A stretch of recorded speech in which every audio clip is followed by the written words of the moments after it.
Hello again, I'm Daniel. Welcome back to my channel, Guilty Feet. I've got no rhythm. It's a beautiful day in downtown Tel Aviv. I thought I would sneak into a corner office and crack one out, so to speak. It's actually not raining now, though we have had some rain. But even though, the sun is out, I'm looking out over the Mediterranean, it's fabulous. Even though Jerusalem is about less than an hour's drive away from here, they have totally different weather patterns because of the mountains or whatever. So my son sent us pictures last night where they actually had an inch of snow, which it rarely, even though Jerusalem is colder, it rarely snows there, but they actually had some snow and it settled a little bit yesterday, so that was quite a treat for them. But right now it's positively balmy. There's a few clouds in the sky, the sea looks fab, and lovely day. So today I'm going to do a tag. I have the spoiler tag, which was originated only this week by Nelle and Scott at Gunpowder Fiction and Plot. So I wanted to jump on this as soon as possible because they have such a great track record. I'm moving the table. They have such a great track record in originating fun tags, and I really want to make sure that I'm ahead of the game on this one and spoilers before anyone else spoilers. So before we start, I just want to say, reader, I married him. Question 1. What do you consider a spoiler? So on the one hand, I think a spoiler has to actually spoil someone's enjoyment, and of course that can be different things to different people, but I think that kind of has to be part of it. It's not just telling you something that happens in the book. There's a book I haven't read which is called John Dies at the End. That's actually the title of the book.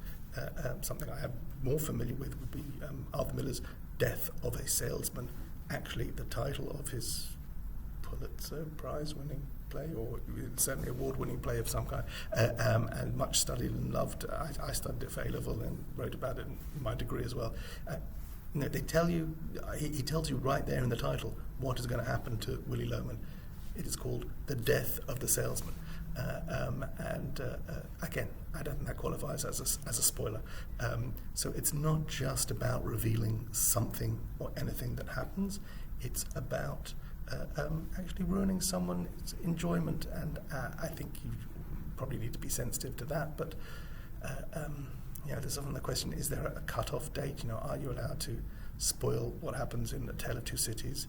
Are you allowed to spoil what happens in works that are 100 years old, 50 years old, things that have achieved some kind of cultural significance where people know what happens at the end of Romeo and Juliet, even if they've never seen the play performed or read it?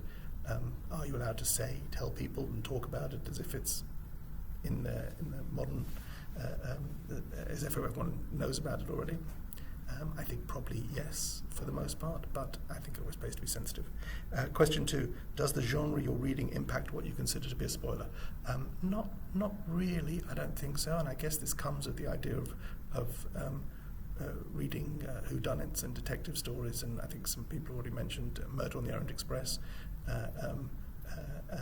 which I haven't read, but I know the movie, and I think I would still read it. I think knowing the story, even knowing, I'm not sure. I don't think it would spoil it. Is this true for other genre? I think many genres come with their own spoiler tropes. So, when you pick up a Jane Austen, you know that there's going to be a romantic element, and you know it's probably going to resolve itself in a way that will make you happy. Is that a spoiler? Is knowing that when you go in to read, let's say you've read Sense and Sensibility and you've read Emma and you've read Pride and Prejudice, when you sit down with Persuasion, knowing what you know about Jane Austen, is it going to spoil it for you that things are probably going to? I don't think so. All the best bits are in the trailer. Sometimes the synopsis can be too detailed. Do you research books prior to reading them, or do you go in blind? I do a bit of research, but I think it's more to do with how I am as a reader. I think I've said this before. I feel like I'm an impressionistic reader more than specifically plot-driven. So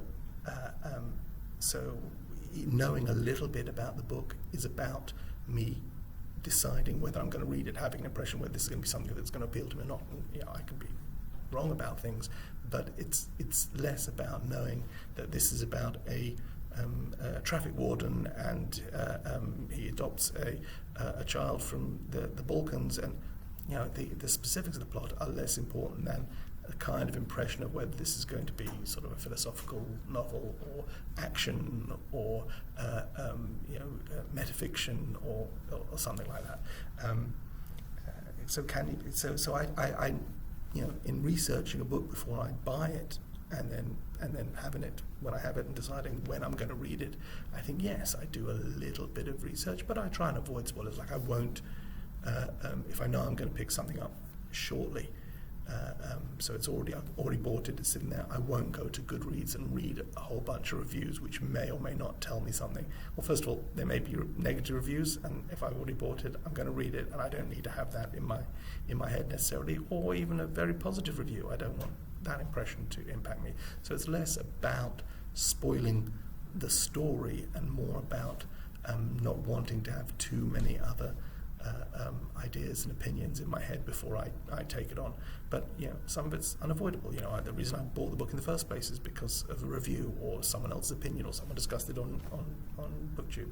So yes and no. There's some bits in there, and it's part of it, and I try not to dwell on that or only focus on that.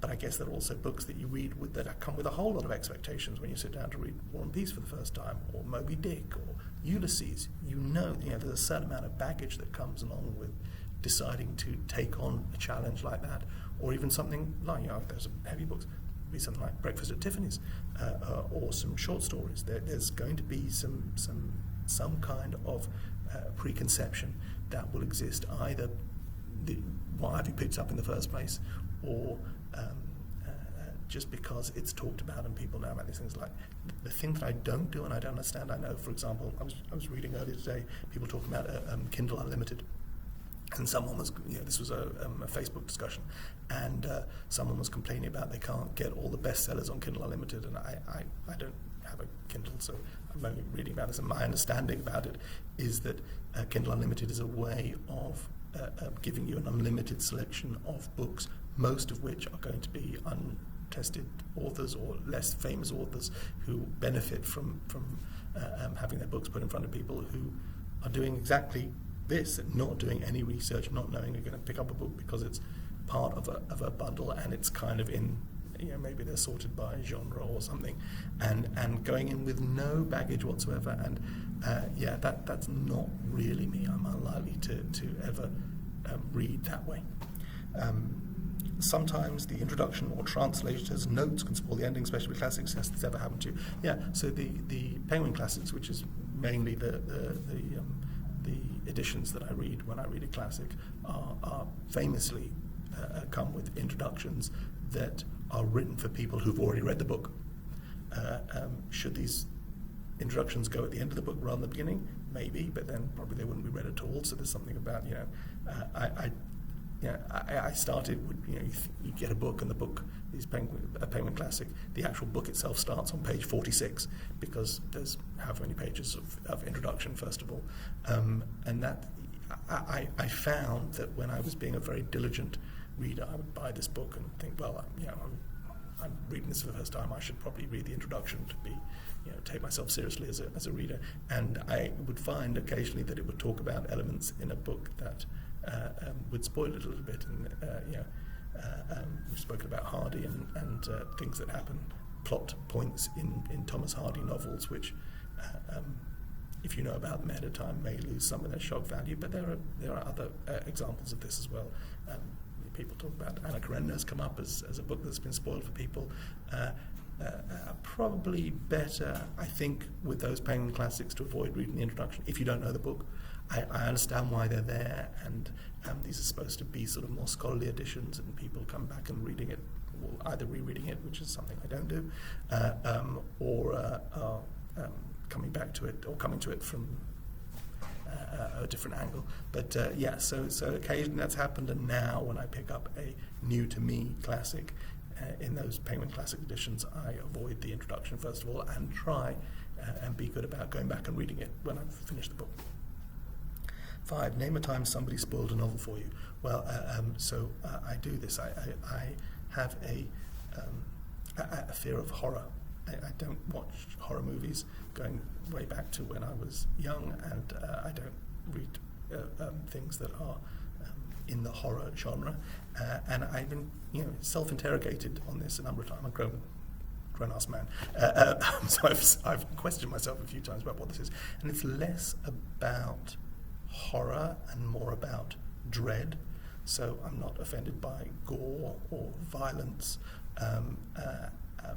What I hate is that sense of dread. So the part of the horror movie the horror genre that I don't like is that the walk down the corridor not knowing what's happening or when something is going to happen.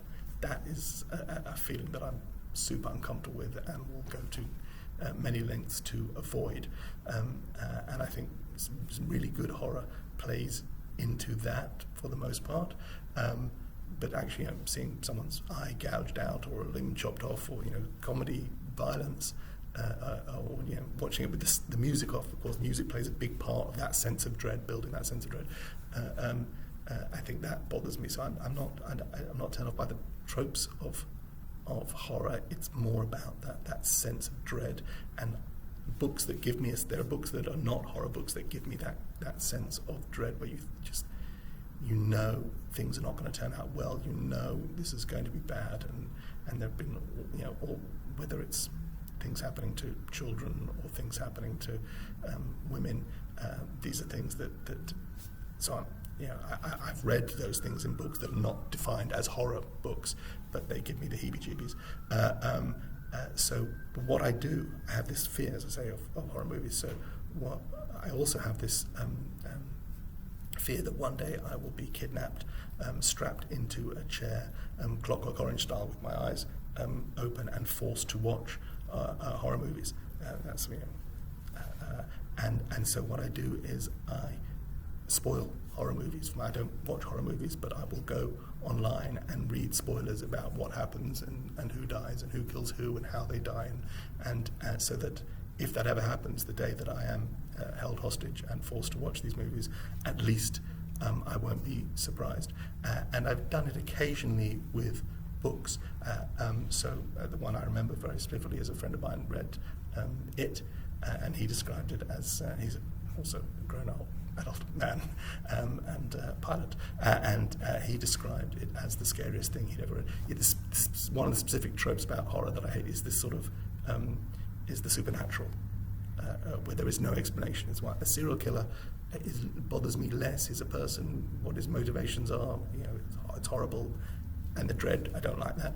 But the supernatural thing, something beyond our understanding, so things like The Exorcist and it is something that I would not be able to, I choose not to make a part of my life.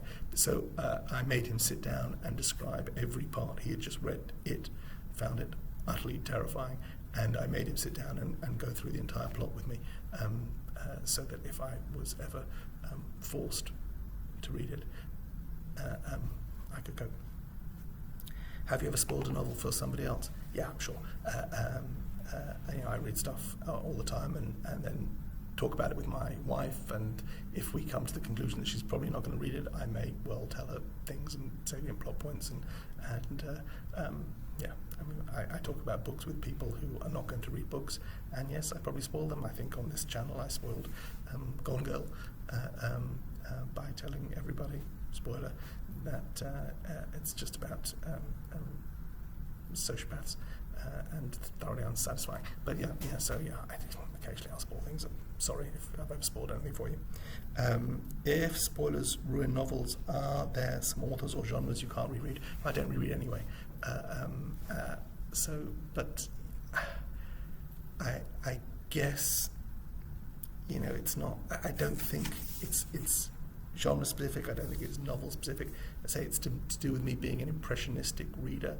So that, for example, there's an author called Robert B. Parker, who wrote 40 odd novels about one character, Spencer. He made a TV series in the 80s called Spencer for Hire, and there's been a bunch of movies. And then he's got another couple of characters in another series that ran for 6 or 8 books each. So I've read a whole bunch of books by Robert Parker, and they're sort of detective mysteries, a private detective. So something happens, they're plot driven. Someone does something and you have to find out who did what to who, or someone's accused of doing something and you have to get them off the hook. But none of that really matters, because the story, the books themselves are funny and stylish, well choreographed action scenes when the action happens. So it's less about remembering who did what and who the actual killer was and what their motivation was. I don't think it's important. I think if I ever sat down, I could reread any of those, and I don't remember the plots. It doesn't matter. It's about style over plot, and that's not a bad thing. So even though I don't reread them, I believe I could sit down and reread Chandler and reread Robert Parker and reread any of those, James Elroy, Andrew Vax, any of those kind of seemingly plot-driven, but actually more about style books, I guess. When reviewing, are you spoiler-free? Does this limit your ability to discuss? I try to be. I think it's just common decency not to spoil something for people, even though, as I say, occasionally something is worth talking about. But I'll try not to be too prescriptive about it. If I watched a video and someone spoiled a book, yeah, I guess that'd be a little annoying, but we're all adults. Shout out, tell us 5 channels you enjoy and then tag them. So I like this, nothing to do with spoilers, but the advice, one piece of advice that I got when I was starting this, everyone was saying, look for other new channels that start in the same time as you. I really think I've been bouncing the screen up and down. I hope that's not terrible. And so I've got 5 channels here that I'm going to mention, and they're hard to find. The other thing I was going to say is that some people were very kind to me when I started, and just encouraging and friendly. And so in the spirit of paying it forward, I found 5 channels, amazingly, with smaller audiences than mine. So my hope is that I'm going to, if I mention them, that someone else watching this will also pay that forward and give them a bigger audience, because each of these, I think, are great. So the first guy, Duncan McCurdy, who is speaks with a beautiful Scottish burr. I think he's based in Canada now, and he always talks up close to the camera and whispers a little bit. So I think there are people sleeping while he records his videos, but they're always chock full of really useful information and great recommendations. He reads really widely. I think he talks super intelligently about crime fiction, and has pointed me to a couple of things, and really worth, I think, a thoughtful and considered broadcaster, and I think worth paying attention to. Another one is a woman called Anna Wallace Johnson, who I don't know how I got to. She has only a few videos out, and she makes videos like she has her own late night show and is broadcasting to millions. And I love her enthusiasm. She did her last video was about a collection of Zadie Smith essays, which I haven't read. I've read all Smith's novels, and I haven't read this collection. And her enthusiasm and her again thoughtfulness, but she is just a terrific force of nature, and I can't believe that no one else is watching her and championing her, because I find those videos super entertaining. I also want to mention a guy called Bob the Bookerer, and he's making longer videos, sometimes 30-40 minutes, where he's following this project where he's looking at all the Booker Prize shortlisted novels over the last, must be 40 years, and he jumps around and does a year at a time and reviews all the novels, and he's working his way through them. But light, that sounds like a big project. He's light, he's smart, he's thoughtful, he's fun, And I'm finding more and more that if I like a 15-minute, and I watch that on fast speed, and it's great. But actually, occasionally I'm happy to sit down and watch something long form, someone who's really taken the time and is thinking about it and has got something to say. And again, he's criminally underwatched, and I think he's got a real voice and has something to say. Another woman I want to talk about is a channel called Emma with Books and Brushes. Emma is, I think I'm getting this right, also with a Scottish, lovely Scottish accent, and she's very gentle, very soft-spoken, but impressively serious about the books that she's doing. And my favourite kind of booktuber is someone who comes at books with a sense of wonder and humility. And I love that about her. Got another criminally underwatched, but she's talking thoughtfully about books. She's a younger reader. I'm 30 years further on in my reading life, and I wish that I had been that serious and that planning about what I want to read and the kind of reader I want to be, instead of the sort of haphazard trying to be all things that I was when I was 30 years ago. So I really love seeing that kind of mature vision of who you want to be as a reader, and then executing on that and talking about it and having a passion for things, and a gentle voice is just a joy. And then the last guy I'm going to mention is a guy called John, no relation Wayne. That's how he introduced himself in his first video, and the channel is called Myers. Well, now I've got it. Myers Megafictional? Myers Megafictional Musings. Sorry for butchering that, John. And I think it was Noah at Everyone Who Reads It Must Converse pointed him out on one of his shout-out videos. Again, not enough people are watching John. He starts off, he's a big David Foster Wallace fan. Nothing wrong with that. Although my hot take is that DFW's non-fiction is better than his fiction. Come at me. And he tackles big books and is again serious about his reading. He's a Canadian, and there's something about Canadians on BookTube who are sort of very serious about their reading and have a slight different sensibility. When you come from England, you think Canada and equals US. I think there's a difference. I'm seeing it more and more. He's got a great sensibility. He's done a couple of book hauls where he just sits in his car and he tells you things he's bought, and I love that enthusiasm where you just have to tell people about it now. I appreciate that. So anyway, those are my 5 guys that I want to shout out. I'll link them all below. Thanks to Scott and Nell for this tag. Thank you for tagging me. Have a good day. God bless.